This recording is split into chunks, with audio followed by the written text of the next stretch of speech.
सोना गाची की रातें पार्ट 43। शबाना ने गहरा सांस भरने के बाद उसे अपनी सहेली नजमी के बारे में बताया कि उसके लापता होने के बाद मैं और ज्यादा तन्हाई महसूस करने लगी हूँ। राहिल जैसे लाताल्लुकी से नजमी की बात सुनता रहा। वो पाइप के हल्के हल्के कश लगाता नहर किनारे उगे हुए मोतिये के सफेद फूलों को देख रहा था। जब शबाना ने अपनी तन्हाई का जिक्र किया तो राहिल के होंठ हल्की सी मुस्कुराहट के साथ खुल गए। तन्हाई में तो इंसान ने बहुत कुछ हासिल किया है, तो मुझसे क्यों डरती हो? शबाना ने तंज भरे लहजे में कहा, इसलिए कि मैं गौतम बुद्ध नहीं हूं। मैं अपने माँ बाप को छोड़कर जंगलों में नहीं जा सकती, इसलिए मुझे तन्हाई से डर लगता है। राहिल अब भी मुस्कुरा रहा था। उसने अंगूठे से पाइप का तंबाकू दबाते हुए कहा, तुम अगर गौतम बुद्ध नहीं हो तो ये अच्छी बात है। तुम अपने माँ बाप को नहीं छोड़ सकती, ये भी अच्छी बात है। फिर तुम परेशान किस बात से हो? क्या तुम्हारे माँ बाप तुम्हारी शादी कर रहे हैं? लेकिन शादी में भी तुम्हारे लिए ऐसी कोई कबाहत नहीं होनी चाहिए। तुम जिस किस्म के माहौल में रही हो, एक न एक दिन हर लड़की के साथ ये हादसा जरूर होता है। शबाना के हलक का जायका कड़वा सा होने लगा। वो वहां से भाग जाना चाहती थी। उसने कहा, मेरे माँ बाप मेरी शादी ऐसी जगह करना चाहते हैं जहां मैं शादी नहीं करना चाहती। तो फिर तुम वहां शादी क्यों कर रही हो?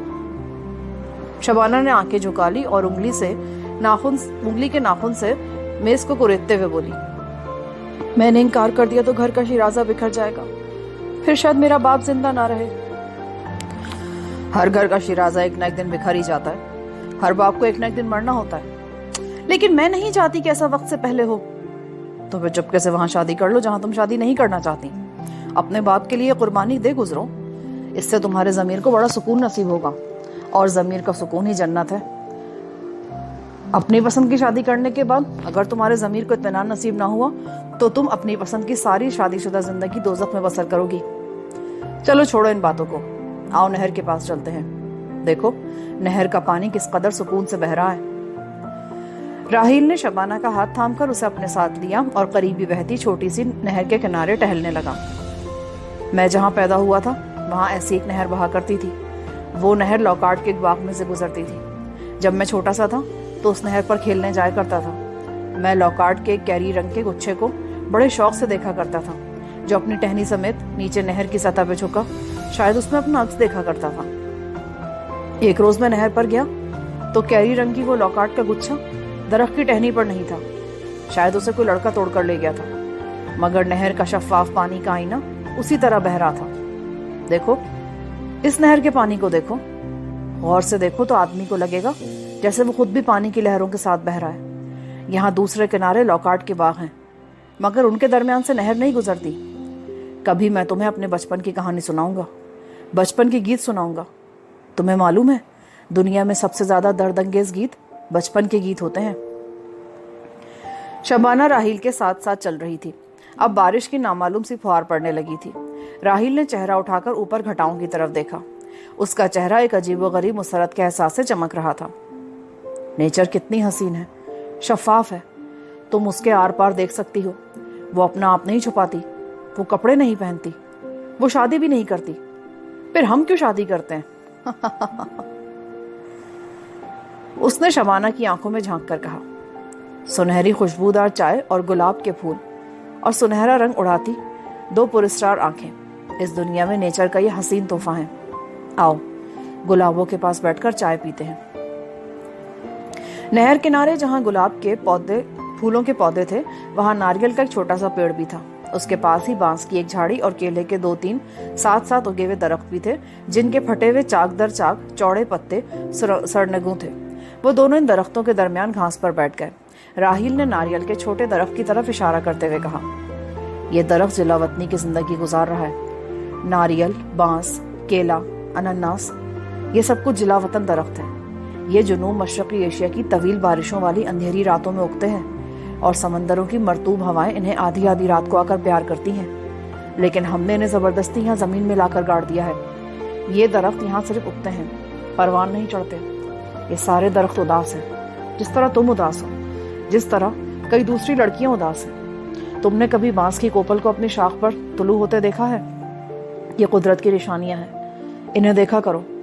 क्या तुम्हें मालूम है अनानास, नारियल और सीताफल के दरख्त भी आपस में बैठकर सैलून की चाय पीते हैं? मैंने इन दरख्तों को जुनूब मशरक़ी एशिया के सावन की लंबी लंबी झड़ियों में नारियल की प्यालियों में नीलगिरी की ढलानों पे उगने वाली चाय पीते देखा है। उन्हें आपस में बातें करते, हंसते, एक दूसरे से मोहब्बत करके एक दूसरे को मोहब्बत भरे खत लिखते और सावन की भीगी हवाओं में हाथ डाले रक्स करते देखा है। हाँ शबाना, दरख्त भी एक दूसरे को मोहब्बत भरे खत लिखते हैं, प्रेम पत्र लिखते हैं। हर वो पत्ता जो दरख्त की डाली से गिरकर टूट जाता है, वो एक दरख्त का दूसरे दरख्त के नाम मोहब्बत भरा खत होता है। उस पर कभी पाँव मत रखना, उसका एहतराम करना। हवाएं दरख्तों की नामा बर हैं, वो इन पत्तों को, इन मोहब्बत भरे खतों को, इन प्रेम पत्रों को उड़ाकर एक दरख्त से दूसरे दरख्त तक पहुंचा देती हैं।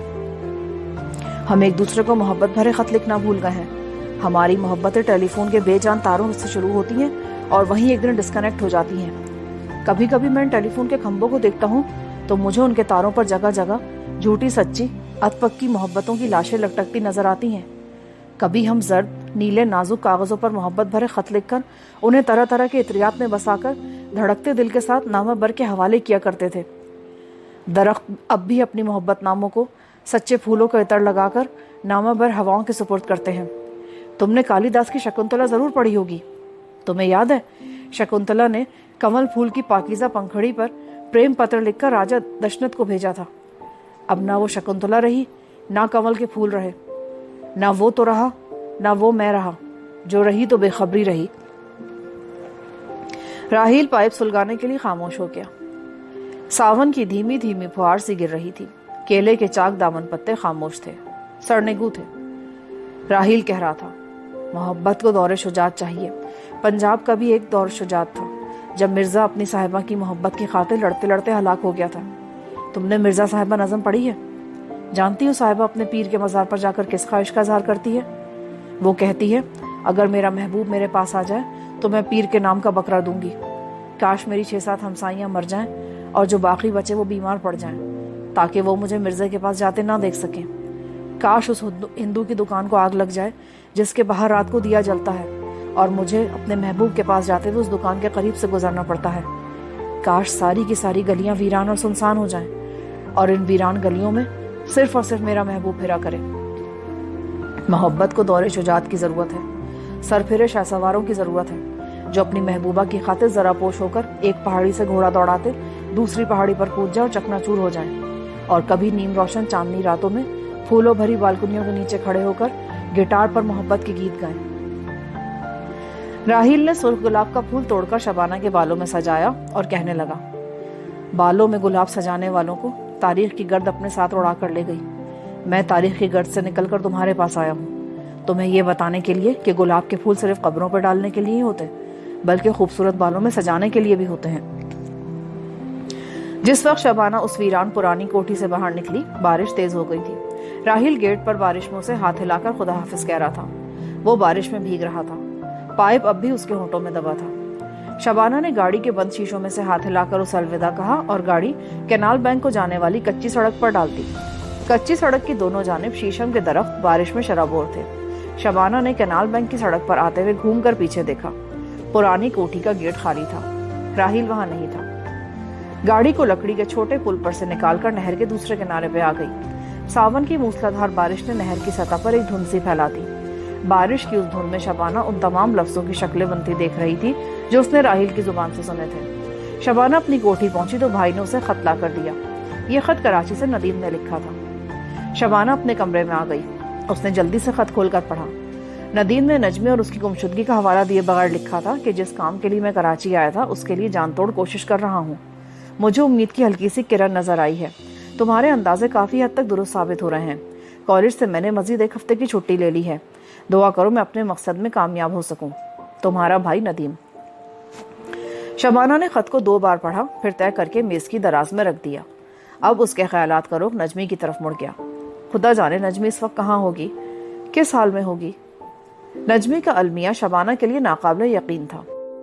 देखते देखते उस खूबसूरत, चंचल और हंसमुख लड़की की जिंदगी बर्बाद होकर रह गई थी। उसकी बड़ी वजह यही थी कि वो नदीम के वरगलाने में आकर या अपनी किसी ख्वाहिश और जज्बात में बहकर घर के हिसार से निकल खड़ी हुई थी। घर आज भी हम मशरकी लड़कियों के लिए एक मजबूत कले की हैसियत रखता है। खास शादी कराने के लिए ही सही, लेकिन किसी लड़की का किसी लड़के के साथ घर से भाग जाना एक भयानक इक़दाम है जिसके नताइज हर हाल में भयानक तरीन मुरतब होते हैं। शबाना को यकीन था कि नदीम ने नजमी को छोड़ा नहीं था, वो उससे छीन ली गई थी। शबाना खिड़की के पास बैठी देर तक नजमी के बारे में सोच सोच कर परेशान होती रही। खिड़की के बाहर आम और यूकेलिप्टस के दरख्तों में बारिश हो रही थी। निचली मंजिल से भाभी के मुलाजिम को पुकारने की आवाज आ रही थी। शबाना के अब्बू और भाई अभी तक घर नहीं आए थे। बाप और भाई की जगह कौन ले सकता है भला? शबाना ने आंखें बंद कर ली और अपने अब्बू और भाई के लिए दिल ही दिल में दुआ मांगने लगी। यहाँ पर पार्ट 43 का अख्तिताम होता है। आगे कहानी सुनने के लिए पार्ट 44 सुनें।